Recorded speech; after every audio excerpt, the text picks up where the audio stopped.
Hi, my name's Trish Rathie. I'm a GP currently working in Toowoomba, although I have spent many years working as a GP in the rural environment. One of the things that I want to talk about today is the acute crisis situation. And unfortunately, as doctors, we will always be in a situation where we are confronted with an acute crisis. Thankfully, they don't occur regularly, but it may be the unexpected crisis of the woman who presents who's just been discharged from hospital, having had a stillborn baby at 32 weeks, to the wife who presents as a fit-in in a busy Monday morning to say that her husband suicided over the weekend. Within a rural community, dealing with the grief of a family whose spouse or father has been involved in a farming accident. Unfortunately, tragedy continues to occur, and as GPs we are often the caregivers involved in caring for the family and the friends of those affected by such tragedies.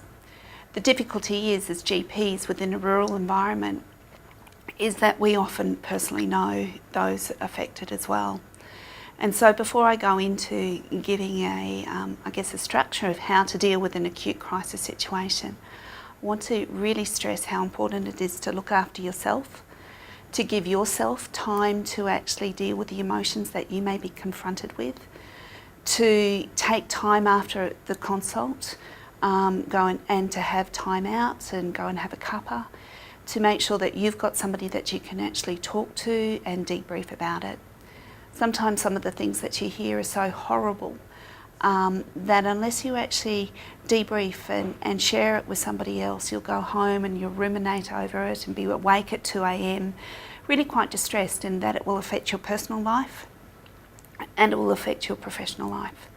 So essential to look after yourself.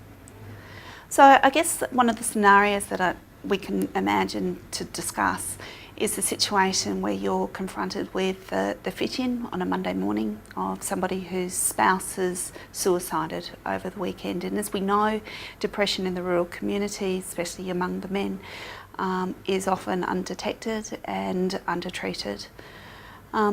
And so all of a sudden you're confronted with this really horrible situation that you need to address, and it may be appropriate to actually acknowledge your own feelings, to acknowledge the patient's feelings, and maybe even to reschedule later in the day when you actually have a time to talk to this patient without the pressures of 5 people waiting to see you.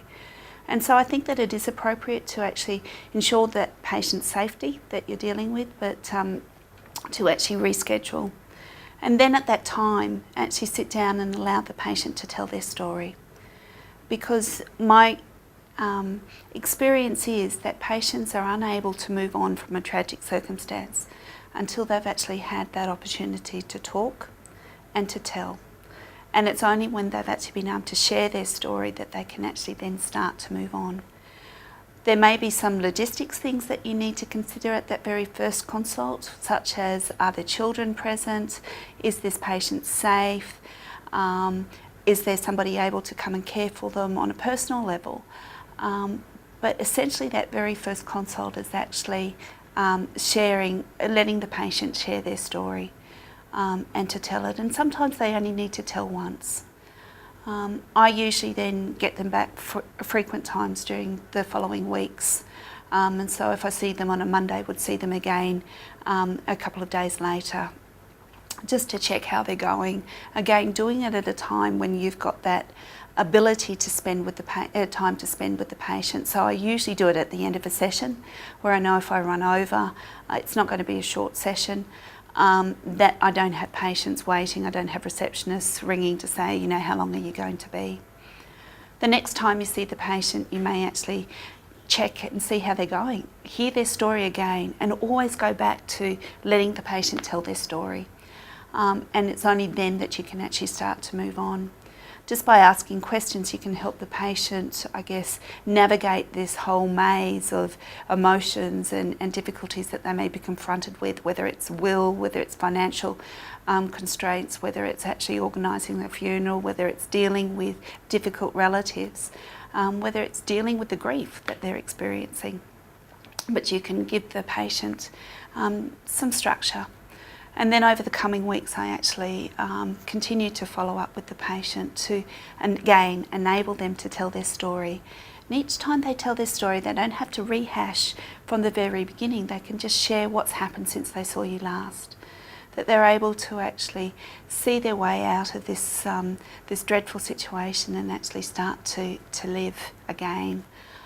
Through all of this, you can then go into, I guess, some grief education and talk to them about what it is to grieve and what are the stages of grief, and I particularly like Wardell's stages of grief. And you can just share with them regarding that. Through it all, it is so important to care for yourself, however, and to be aware of the emotions that are being raised in yourself, whether it be the grief of a loss of a friend, the grief from this dreadful situation that this family is confronted with, the fact that it's so close to home for you. If it's a stillborn baby and you've lost a baby, then it may raise some issues within yourself. And so making sure that you have outlets to share those things and to talk about it. Because you cannot work as a GP to your best capacity if you're actually undergoing stress and from your patients and taking on their problems. So really, really important to care for yourself. It can be really good to actually help them through their stages of grief. I particularly find William Worden's 4 stages of grief to be helpful. So I guess to summarise how to approach the acute crisis situation, first of all, be aware of your own self and to look after yourself. But then to actually enable the patient to always tell their story. And once that story is told, then you can start to move on. Don't have any set agenda, be prepared to go with the flow. Sometimes it might take 5 recounts of the same story before the patient's ready to move on. Sometimes only 1 recount is all that's required. Schedule regular reviews with the patient, more frequently immediately after the acute crisis, and then less frequently as they need it. I actually always ask, when would you like to touch base with me again?